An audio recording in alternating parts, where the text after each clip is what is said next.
1. Hey guys, Anjanette Russell here with our first guest speaker of the semester, Stephanie Marks. She is an assistant teacher here at the Child Development Lab, and she is currently pregnant. It's hard to tell because she's wearing these cute scrubs. Yay, look at that little baby bop. So she is here and she is going to answer some questions about what it is like to be pregnant for the first time during a pandemic. So Stephanie, can you tell us a little bit about what it was like when you found out that you were pregnant? Okay. So it was during quarantine. We were like 2 weeks into quarantine when my husband and I learned that I was pregnant, and we were, super stoked. It was something that we had been working for and excited about and hoping and praying for a long time. And I think that initially it didn't feel like the pandemic was going to affect so much. I was more concerned with, I had friends who were about to have their baby right when everything shut down. I was really concerned about them and if their spouses were going to be able to be in the delivery room with them and different stuff. And I was like, oh, thank goodness I'm just not getting pregnant. Little did I know that life would be just as weird now as it was then. Well, not just as weird, but still very much affecting healthcare. So in one sense, having the first 3 months of my pregnancy, me not seeing anybody, made it much easier to keep it secret.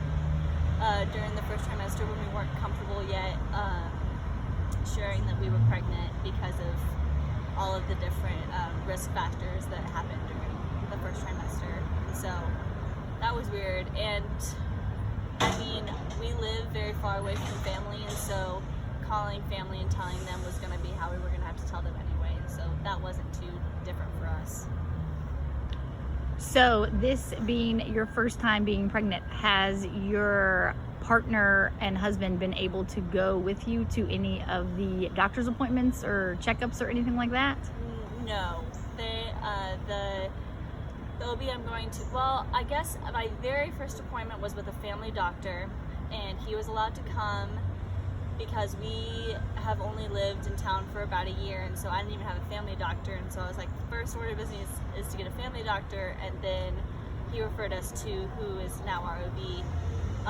So he was able to go to that one, but that was they have an ultrasound wand that connects into an iPad, which is bonkers technology, in my opinion. And so he was able to see the little blob that was a baby at 6 weeks. But since then, he has not been able to be at any of the appointments. I believe that for where I'm going now, they've just now started opening up, allowing spouses in for ultrasounds. And so, which is really awesome for I have a couple other friends that are pregnant right now, and so that's great for them. Unfortunately, my 20-week ultrasound, which is the one where you learn gender and they do the whole anatomy thing, I actually had to be referred to a specialist because my husband has a congenital heart defect, and so we had to go to a specialist, and the specialist does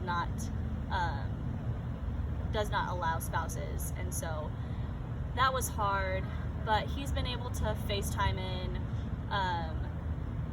to almost all of my appointments, and so we've made it work. I think, it's kind of a blessing in disguise that this is my first pregnancy, so that I don't really know what I'm missing out on, but I feel worse for him than I do for myself. How has he handled the not being able to be present in the doctor visits? He's been doing awesome. I think he feels a little, I think a lot of fathers feel really distant from the baby while the baby's inside the mom. And so I hope that hasn't made him feel even more distance, but he's been a trooper, and he knows that every time, when I first learned that he wasn't going to be able to be at my first appointment, I was really upset, and he was really supportive, and so I feel like he's just kind of been showing a strong face. So That's awesome. He's been great. That's amazing.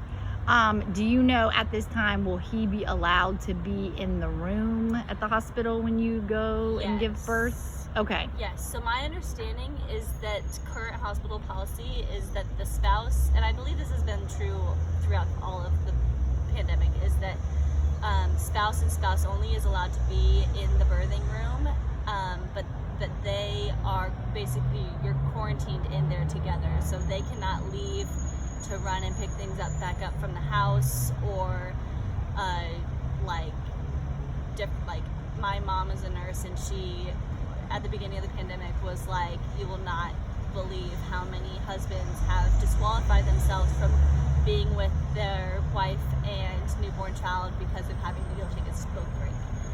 And my dad says that disqualifies them from being fathers, which I understand. But that's my understanding, is that that's still the policy of it's the mom, baby, and spouse or partner are quarantined in that room for the duration of the hospital stay. That is awesome. Yeah. So he'll be able to be there for the Yes. birth of your first child. Yes. Yay, that's so wonderful. Oh my goodness, that would be awful. Living through this, Mhm. what advice do you have for anyone that might be thinking about getting pregnant during a pandemic? Do you have anything that you would tell them to do, not to do? I think that it was a little scarier at the beginning when no one knew anything about how the virus was spread or how dangerous it was for people who are pregnant, because the flu is much more dangerous for women who are pregnant than in normal life, and so that's why they highly recommend getting a flu shot while you're pregnant. There hasn't really been any extra dangers that have arose. Yes. Thank you. That have arose for pregnant women, and so I feel like just don't freak out, and I've been trying really hard to not live in fear during this whole time and figure out what's safest for me, what's safest for the baby, what's safest for the people around me, and go with that. So if I don't know, I don't feel like I would say not to get pregnant now. I would just say know that there are gonna be some barriers, and accept that there's gonna be some extra hardships. But I think that I've had way less hardships in this pregnancy than a lot of women who have had babies not during a pandemic. I've been blessed to be really healthy and not having really any hiccups so far,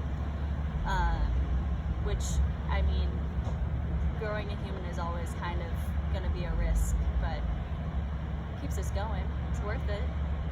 Kids are awesome. Totally worth it. Totally worth it. Before you got pregnant, you said you guys had planned this out and that type of thing. Did Yes. you do anything as far as changing your diet or taking a multivitamin or do anything like that before conceiving? Since this was a planned pregnancy. So this was a planned pregnancy. So I was on the pill before, Mhm. and we were we had been debating we were originally hoping to get pregnant over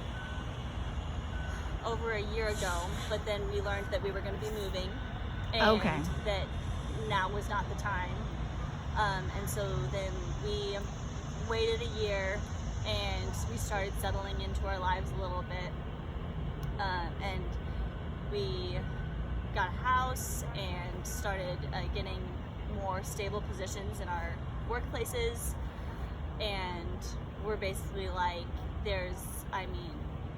there's no time when you're going to be like fully financially prepared for a child or fully prepared at all for a child, but we knew that we wanted to start growing our family. And so honestly, I went off the pill, and we were like, we don't want to stress about conceiving until we have had difficulty conceiving for at least 6 months, if not a whole year. And we got pregnant within like 2 months because we were crazy lucky. That's amazing. And so, which that is like not incredibly common, and I know a lot of couples really have difficulties conceiving, but I, at least for this go around, was really lucky to have it really easy. That's Kinda spoiled a little awesome. bit. That's awesome. Did you start taking any type of prenatal vitamins or supplements before getting pregnant? No. You did not. Okay.